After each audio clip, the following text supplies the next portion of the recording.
Bon, comment obtenir le mode Blast from the Past? C'est un mode créé pour le ModJam 2025, fin 2025, qui ajoute un biome ancien perdu dans le temps inspiré de l'ère glaciaire. Pour obtenir le mode, il suffit de chercher Blast from the Past. Comme vous voyez, mise à jour il y a 12 jours, donc le créateur est en train de mettre à jour le mode. C'est un créateur qui a deux projets, Blast from the Past et Recrafted Creatures. Assez intéressant, et en gros, on va dans Relations, on obtient Geckolib, on va dans Files, euh, Forge ou NeoForge, et un 21 ou un 20.1, celle qu'on veut. On fait Windows plus R, on tape AppData, on va dans Roaming Point Minecraft, et dans le dossier mode, c'est là qu'on sauvegarde ces modes. On va aussi avoir besoin de TerraBlender, donc gardez ça en tête. Et voilà, avec ça, on est prêt à commencer avec le mode sans aucun problème. Très bien, pour commencer avec le mode Blast from the Past, il faut d'abord trouver la forêt ou le biome forestier. Comme vous voyez ici, par exemple, il y en a un assez grand. Bon, comment on peut le trouver? Eh bien, ce nouveau biome, c'est la clé de tout le mode. Au premier coup d'œil, ça ressemble à une taïga enneigée, mais ça se distingue par les cèdres avec ses feuilles si particulières. En plus, les arbres sont assez grands et vraiment uniques. Tout est enneigé, l'eau est gelée et en plus, au lieu de pierre, il y a du pergélisol. D'accord? Ce bloc ici. C'est là que toutes les créatures préhistoriques vont apparaître. Comment on peut le trouver? Eh bien, pas de mystère. La vérité, c'est que on peut le trouver simplement en explorant, en cherchant par là et en étant patient, évidemment. Attention, quelqu'un vient de rugir.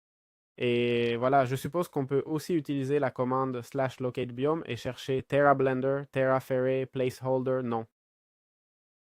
Pardon, Blast from the Past et chercher le Frostbite Forest, d'accord? Frostbite River, je suppose que ce sera celui-ci, sans plus. C'est une rivière avec de la glace, rien de plus. Voilà, vous l'avez. Très bien. Comment utiliser la sève dans Minecraft Blast from the Past? La sève apparaît parfois sur les troncs de cèdre et s'extrait en cliquant droit avec une hache. Donc, on prend une hache et clique droit, d'accord? Dans ces zones jaunes. Et comme vous voyez, on a déjà la boule de sève. Ça marche comme une super colle qui empêche les blocs affectés par la gravité de tomber, d'accord? On dirait qu'on peut la mettre sur n'importe quel bloc. Je ne sais pas si on peut se coller nous-mêmes. Non. D'accord, mais comme vous voyez, il reste debout. Tiens, cet ours se gratte contre l'arbre. D'accord. Bon, pour que vous puissiez voir, on va prendre du gravier. D'accord? On va mettre deux blocs en hauteur, on place la boule de sève sur celui-ci, on casse celui du bas et ça devrait tenir. Voyons comment ça marche alors. On la met ici et on la met ici. Ah, d'accord. Donc ça fonctionne comme de la colle. Alors, si je casse maintenant le bloc central, ceux-ci devraient tomber quand ils se mettent à jour. Effectivement, pauvre petit ours. Voilà, c'est comme ça que ça marche. Très bien, comment trouver les lacs de goudron de Minecraft Blast from the Past? En gros, ce sont des pièges naturels qu'on trouve au sol, d'accord? Et comme vous voyez, léentement, je vais couler. C'est épais, collant, on peut le casser qu'avec une pelle et c'est la seule façon de sortir. Et comme vous voyez, une fois submergé, je commence à me noyer. Mais aussi, théoriquement, on peut l'enlever vite avec un seau d'eau, d'accord? Et, important, le goudron sert aussi à faire l'idole de récupération, d'accord? Que si on veut l'obtenir, eh bien, ce serait bien de le trouver. Je vous dis, faites gaffe à ces lacs. Il n'y en a pas beaucoup, enfin, ils sont pas super abondants, mais il y en a quelques-uns. Et si vous tombez, eh bien, ça peut être sans doute un problème. Très bien. Comment peut-on trouver les villages abandonnés ou aussi appelés S-Lots, d'accord? Par le mode Blast from the Past lui-même, et ce sont des villages de paresseux. Ces structures là contiennent des blocs uniques avec des peintures rupestres comme celle-ci, et c'est cool parce que si tu veux les recréer après, tu dois prendre chaque bloc, c'est-à-dire chaque bloc est comme un dessin. Donc tu peux vraiment le prendre, et voilà, d'accord? Il me manquerait les... Ah non, ça y est, d'accord? Donc c'est assez intéressant en fait. Celle-ci est là aussi. Il y en a plusieurs, d'accord? Celle-ci a des toiles d'araignée. Je ne sais pas si on a les peaux hirsutes et tout. Bon, elles contiennent aussi des coffres avec du butin comme des défenses et des os de mammouth et des éclats de poterie et sont inhabitées, mais offrent un refuge avec une esthétique primitive. Alors, comment peut-on les trouver? Eh bien, elles se trouvent dans le biome de la forêt gelée, enfin Frostbite Forest, voilà. Et voilà, c'est la seule structure qu'ajoute le mode, d'accord? J'espère qu'à l'avenir, ils en ajouteront d'autres. Je vois que le modeur met à jour le mode, donc j'ai pas mal confiance. Voyons s'ils ajoutent plus de choses. Ici, par exemple, on voit même qu'il y a un totem et tout. Plutôt cool, hein? Plutôt cool. Très bien. Comment trouver le barrel? Ça me rappelle celui de l'âge de glace, mais en gros, c'est un écureuil préhistorique à dents de sabre qui vit dans les cimes des cèdres. Bon, c'est vraiment là qu'on peut le trouver. Au bout de... Tiens, en voilà un. Au sommet des arbres, d'accord? Bon, en voici un, et en dessous, il y en a un autre, hein? Je vous jure que je ne les ai pas mis là. Il a la capacité de grimper et traverser les feuilles. Et ce sont des créatures passives avec une grande fascination pour les pommes de pin, d'accord? Je vais prendre une pin cone. Et il semble qu'on puisse les nourrir, mais je ne sais pas si on peut les apprivoiser, hein? Voyons, je lui en donne quelques-unes. Il y en a qui ont la queue marron et d'autres la queue jaune. Et non, il semble qu'on puisse simplement les nourrir, mais non, on ne va pas les apprivoiser, d'accord? Comme drop, ben je ne sais pas s'ils en ont, aucun drop n'est mentionné. Je suppose que non, qu'ils n'en ont pas. Donc voilà, c'est un mob plutôt décoratif, ça ne sert à rien. Dommage. Mais bon, le voilà. Même pas les dorés. Donc voilà. Très bien, comment trouver le Snowdoo dans Minecraft Blood from the Past? Le Snowdoo est une réinterprétation du dodo pour l'ère glaciaire. Ce sont des oiseaux maladroits qui trébuchent souvent en marchant. Ils apparaissent près des pastèques, d'accord? Comme ici, car c'est leur nourriture préférée. C'est une source renouvelable de plumes si on utilise des ciseaux sur eux. Regarde, il est tombé là, mais j'ai ouvert l'inventaire, donc vous ne l'avez pas vu. Mais, oh, on peut récupérer des plumes et il va y avoir quelque chose. Bon, je vais arrêter d'être aveugle. Bon. Voyons si j'arrive à filmer l'un d'eux tomber aussi. Pendant que je vous explique qu'on peut aussi... Regarde, il est tombé. Pendant que je vous explique qu'on peut aussi les apprivoiser. Et bien qu'ils ne suivent pas les ordres d'attaque, ils ont une utilité unique. Et si on fait clic droit avec un Snowdoo à main vide, comme ça, je peux le charger sur ma tête et ça me donne l'effet de chute lente. Fonctionne comme un parachute vivant. Bon, il semble pas pouvoir diriger le où tomber, ça tombe juste en bas et c'est tout. Voyons voir. C'est effectivement, il peut pas le diriger. Un peu, mais non. Donc voilà. Je comprends qu'on peut les reproduire avec des tranches de melon. Ah, ben non. Elles se domestiquent pas avec des fruits, faut leur fabriquer et donner une glace à la pastèque, c'est ça ici, melon ice cream. Donc, on fait clic droit sur un autre, et voilà, d'accord? Là, on aurait ou un mini Snowdoo, en théorie. Ça me dit que le CD est déjà activé. Ah bon, ce qu'ils vont faire, c'est pondre un œuf, d'accord? Et ils peuvent pondre des œufs par groupe de 3. Donc voilà, faudrait aussi s'occuper de l'œuf et tout. Très bien, comment peut-on trouver des glaceros? Eh bien, en gros, les glaceros sont des cerfs préhistoriques très craintifs qui fuient à grande vitesse dès qu'ils détectent un danger. Je ne sais pas si ils ne fuient pas devant moi, mais si je le frappe, je comprends qu'ils le font, non? Effectivement, le voilà, d'accord? Ils fuient aussi ou sont chassés par les ours, car je l'ai déjà vu. Waouh, il court vite, hein? Le voilà. Il court, mais vite. Comme on voit, en termes de butin, il donne du venaison cru, ce qui est un peu punaise, un repas avec 5 cuisses et demi de saturation. Je vais voir si on peut le cuire. Si tu le cuis, 103 cuisses de saturation. Un peu pété, non? Voyons, un peu pété, hein? Juste un peu pété, hein? Voyons, je vais le manger. Non, ça ne me donne aucun effet, mais ça me donne toute cette saturation. Bon, intéressant. Et il existe 4 variantes du mob, d'accord? Il existe 4 variantes du mob qui se distinguent surtout par la forme des cornes, d'accord? Et il y a le droit, le large, le bouclé et le piquant. Et en gros, pour obtenir leurs cornes, il faut tout simplement les vaincre, d'accord? Quand on les vainc, ils nous les donnent. Et ces cornes servent à fabriquer des trophées de chasse, d'accord? Comme l'exposition de bois. Je ne sais pas s'il y en a un pour chaque type de corne, effectivement, c'est plutôt cool. Mais on a aussi la fabrication de la récupération d'idoles et du casque de givre, d'accord? Si on veut créer ces objets, il faudra obligatoirement vaincre ces mobs. Alors voilà, on y est. Très bien, comment on trouve le Spear Tooth? Oh, il vient de devenir invisible. Je vois sa stratégie, hein? Je vois sa stratégie. Il devient invisible et s'approche de sa proie pour l'attaquer. En gros, le Spear Tooth, dent de sabre, un prédateur féroce et nocturne. Il peut devenir invisible, mode furtif pour traquer ses proies, visible seulement par ses yeux jaunes brillants. Ils rugissent en faisant trembler l'écran avant d'attaquer.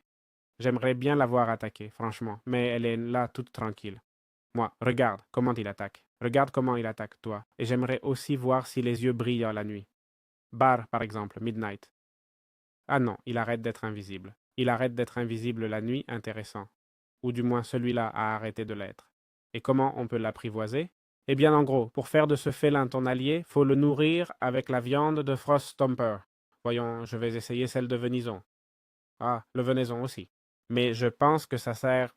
Je crois que cette viande sert à le reproduire et le domestiquer. On va avoir besoin de viande de mammouth, qui m'a donné ses côtelettes de bête crue. Voyons voir. Clic droit, maintenant oui. Maintenant, c'est apprivoisé, d'accord? Et une fois apprivoisé, c'est carrément un excellent compagnon de combat. On peut aussi les reproduire en leur donnant n'importe quel type de viande. C'est un peu ce qu'on regardait. Voyons voir. Je vais attaquer celui-ci et voir ce que fait le compagnon là-bas. On attaque. Putain, c'est trop stylé tout ça. C'est trop stylé, ça me rappelle tellement World of Warcraft. J'adore, hein? Donc voilà, on l'a. Très bien. Comment on fabrique la lance de glace? En gros, cette arme se fabrique avec les crocs que lâche le Spirit Tooth quand il meurt. Elle fait 9 points de dégâts et 1,1 de vitesse, donc elle va un peu lentement. L'épée, c'est 1,6, bien plus rapide. Elle se fait avec 2 bâtons, un de glace et un Spirit Tooth. C'est une lance qu'on peut lancer, excusez la redondance. Et on dirait qu'elle laisse là comme un effet qui continue de faire des dégâts. Elle applique un effet de gel aux ennemis et il est recommandé de l'enchanter avec loyauté pour qu'elle revienne, d'accord? Et on peut l'enchanter avec Mending, Curse of Vanishing, Unbreaking, mais non, pas Loyalty. Je vais essayer. Loyalty, non, on peut pas. Peut-être que dans les futures versions ou dans Neoforge, on pourra, et c'est pour ça. C'est pour ça la recommandation, mais moi, ça me laisse pas faire. Voyons voir. C'est une arme assez intéressante, vraiment. Avec cet effet de gel et tout, bah, c'est vrai que je manque de puissance, je manque de dégâts. Pour moi, ça devrait enlever plus. Je veux dire, moi, ça ne me dérange pas qu'on ne puisse pas la récupérer. En fait, j'adore ça parce que c'est une arme préhistorique et ça te met vraiment dans la peau du personnage. Mais bon, si je tire ça sur un renne, je dois le tuer, d'un coup. Je veux dire, je ne sais pas combien de vie a le renne, mais le renne en a pas mal. Eh bien, je devrais le tuer d'un coup. Je ne dis pas qu'il meurt sur le coup, mais au moins avec le gel, qu'il finisse par mourir. Si je lui enlève seulement 4 de vie. Et regarde là maintenant, je lui enlève exactement, ben il lui manque 3 cœurs. Bon, c'est que non, ça n'a pas trop de sens et ce serait cool que le fait de la tirer fasse qu'elle enlève beaucoup plus de vie que si je l'utilise comme arme physique, tu vois? Alors voilà. Bon, comment peut-on trouver le Psycho Bear? Le Psycho Bear est le prédateur le plus grand et territorial. On peut le voir se gratter le dos contre les cèdres, d'accord? Et c'est que, bon, il a cette capacité. Je ne sais pas s'ils se battent entre eux. Non, ils ne le font pas. Et donc, il peut se gratter le dos contre les cèdres et tout ça. Regarde là, celui-ci le fait. Bon, ils le font tous. C'est extrêmement agressif, mais il a une faiblesse, les psychoberries, d'accord? Ce sont ces psychoberries, ici, théoriquement. Ah, regarde. Ah, d'accord, d'accord. Je ne sais pas si je dois les planter pour qu'il les mange, mais directement, il ne me laisse pas les lui donner. Si je les lui lance, il ne semble pas interagir comme un panda non plus. On peut faire l'ice cream. Je vais essayer l'ice cream, voyons voir. Et, d'accord, l'ice cream, oui, il le mange comme le panda, vous voyez? Je le savais. Je savais que c'était le modèle du panda réutilisé. Je le savais. Ou du moins, je ne sais pas si c'est le cas, hein? Mais au moins, ça y ressemble beaucoup. Et voilà, si on le vainc, il va lâcher les griffes essentielles, d'accord? On va en vaincre un pour que vous puissiez voir les drops, mais je vous dis, ils ont 70 de vie, donc ce sont des bestioles assez fortes, et ils nous donnent les Bear Claws, d'accord?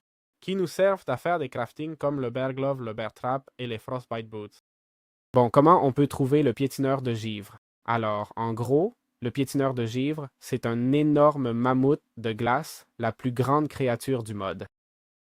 Il est neutre, mais super puissant si on le provoque, et quand il meurt, il lâche de la viande, du pelage et des os géants. Sa viande peut se poser au sol et se manger par couches comme un gâteau. On va en vaincre un de ceux-là. Comme vous voyez, il a 12,64 de vitesse, ce que je ne sais pas ce que ça veut dire. Si je me mets à courir, mais il me touche, enfin, il m'atteint. Voyons, je cours le plus vite possible. Non, il m'atteint pas, il m'atteint pas, il m'atteint pas, mais, il court vite, d'accord? Et il attaque à assez grande distance. Il enlève 9 cœurs, ce qui veut dire qu'il a 18 points de dégâts. Il a l'air pacifique, c'est-à-dire que si je ne l'attaque pas, il ne m'attaque pas, d'accord? Voyons, effectivement, si je ne l'attaque pas, il m'attaque. Franchement, il m'a tué 3 fois d'un. Je voulais juste voir ses drops, donc c'est-à-dire ça, la fourrure hirsute, le fémur et les chops de bêtes brutes. Et ça, comme on l'a dit, ça se mange. Et au final, il reste ça. Je ne sais pas si on peut le récupérer, mais bon, voilà. On a aussi le fémur bestial qui est l'os. Et alors, comment on apprivoise? Eh bien, on peut apprivoiser que les bébés, d'accord? Ce sont ceux-là. Et pour ça, il faut d'abord reproduire deux adultes avec de la glace de pastèque, melon ice. Et une fois qu'on fait ça et qu'ils ont un bébé, on peut le nourrir avec de la glace à la sève, d'accord? Et on fait clic droit dessus, et voilà. Maintenant, c'est à moi, non? Voilà, c'est marqué owner. Tu vois que c'est marqué owner, qu'il a un propriétaire. Voyons si les secondes descendent. 7, 6. Le truc cool, c'est qu'en plus, quand il sera grand, je pourrai l'équiper, voilà, d'une selle, d'accord? Et je pourrais voyager avec cette bête. Oh là là, c'est incroyable. Et ça va assez vite, franchement. Et théoriquement, je devrais pouvoir faire des attaques de zone. Je ne sais pas ce que ça veut dire, attaque de zone. Voyons voir. Échappe, option, contrôle. Il n'y a pas l'air d'avoir de raccourci. Ah, c'est avec espace, non? Ah, c'est avec le... D'accord. Tu Q, et elle enlève combien cette attaque de zone? 8 points de vie. Eh bien, plutôt intéressant, hein? Plutôt intéressant ici, Toku. Eh bien, je suis en train de les défoncer avec le truc. Avec le truc, je les défonce. Moi aussi, je me prends des coups, mais bon. Oh, je n'ai plus d'éléphant. Bon voilà, vous voyez? C'est comme ça qu'on peut faire. On va tester avec un cheval, voir si je peux le tuer d'un coup. Et celui-là, là au maximum. Ouh, regarde comme je l'avais bien calculé. Mais ça leur met bien l'effet de gel, hein? Bon, voilà, c'est ça, d'accord? Bon, comment on peut obtenir l'armure d'hiver? Eh bien, cet ensemble d'armures se fabrique avec la fourrure du Frost Stamper, d'accord? Et comme vous voyez, on a besoin de la fourrure hirsute, les bois et autres éléments qu'on obtient tous littéralement en farmant le mammouth. Côté armure, elle a une protection similaire à la cotte de maille, mais son gros avantage, c'est la capacité passive qui permet de marcher sur la neige poudreuse sans s'enfoncer. En plus, elle donne une immunité totale à l'effet de gel. Bon, c'est deux effets utiles pour le biome, mais pas très utiles en late game. D'accord? Ce serait plus... Enfin, des articles utiles pour l'early. Ce qui serait cool aussi, c'est que, comme proposition du créateur, hein, c'est que, voyons, au final, on est couvert de la fourrure du mammouth. Alors, ce qui serait cool, c'est que les bestioles agressives, comme les ours, ne m'attaquent pas. C'est-à-dire que les ours psychos ne viennent pas me chercher parce que je porte déjà la fourrure de mammouth. Et vous direz, mais avec cette logique, les mammouths devraient venir te chercher. Eh bien, c'est vrai aussi. Mais bon, je sais pas pour proposer une mécanique, alors voilà. Très bien. Comment peut-on utiliser les griffes d'ours? Eh bien, on a les gants d'ours, qui se fabriquent avec 4 cuirs et 3 griffes d'ours. Et il existe deux variantes, l'objet de craft et l'arme équipable. Comme arme, ça fait 6 de dégâts. Voyons, on va voir. 6 de dégâts et où je peux l'équiper. Voilà, effectivement. Ici, ça fait 6 de dégâts et une vitesse moyenne de 1.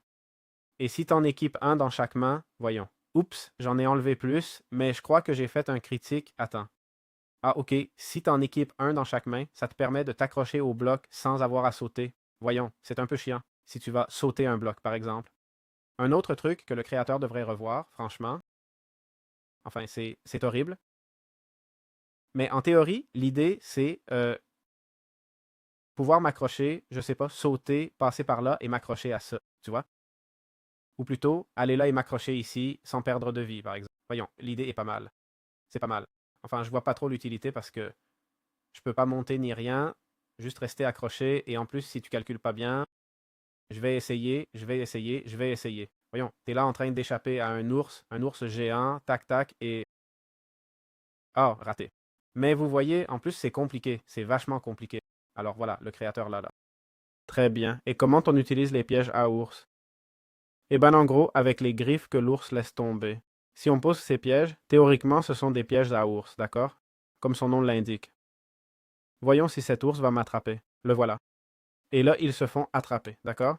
Bon, si tu ne t'approchais pas trop, il ne t'arriverait rien. Téléportation. Ils se font attraper, d'accord? Ils ont une sacrée portée, hein? Je vais te l'admettre. Je pense que je peux tomber aussi, en effet. On peut l'ouvrir en la brisant, je comprends. Mince, maintenant, oui. Et attention, l'ours peut aussi la casser, hein?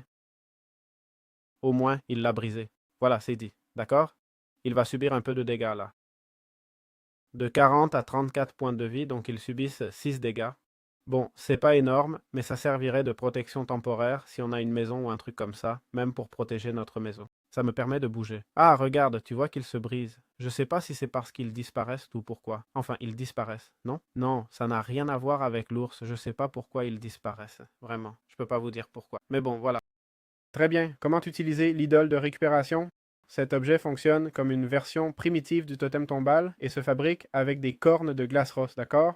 Il se fait avec des cornes de glace rose. Là, on a le sadbol et le tar. Si tu meurs en l'ayant dans ton inventaire, tes objets seront gardés par une entité mystérieuse à l'endroit de ta mort. Ouais, mec, on va mourir de façon soudaine, d'accord? Réapparition. Ah, bien sûr, parce que j'ai la règle de jeu Keep Inventory False. Bien sûr, il n'a pas été utilisé parce que je n'ai pas... Voyons, téléporte, parce que j'ai le Keep Inventory. Donc, je n'ai perdu aucun objet. Voyons, ça va être compliqué, ça. On y va maintenant, oui, et toi, d'accord? Et maintenant, oui, ça a marché. Maintenant, il y a quelque chose qui garde mon inventaire. C'est quoi ce truc? Putain, ça fait un peu flipper, franchement, hein? Ça fait un peu flipper. Salut l'ami, je suis en survie. Clique droit et voilà, il te le donne. Il était stylé. Ça faisait flipper, Nan. On dirait qu'il va te tuer. Eh bien, voilà. Bon, comment trouver le disque Blizzard Reverie dans Minecraft Last from the Past? C'est un nouveau disque musical qu'on trouve exclusivement dans les coffres des villages abandonnés. Je sais pas si vous vous souvenez, mais ces villages ici, c'est là qu'on trouve ce disque avec cette nouvelle musique. Je vais le mettre, je sais que vous n'allez pas l'entendre, mais oui, ben, ça a... C'est buggé, hein? Ça s'est arrêté là. Ça se lance même pas. On dirait qu'il y a une erreur. Franchement, en tant que musique, c'est cool. Mais je comprends pas pourquoi le créateur fait pas jouer cette musique quand on entre dans le biome. Je sais pas si on peut contrôler ça. Ben oui, ça casse, ça casse, ça casse.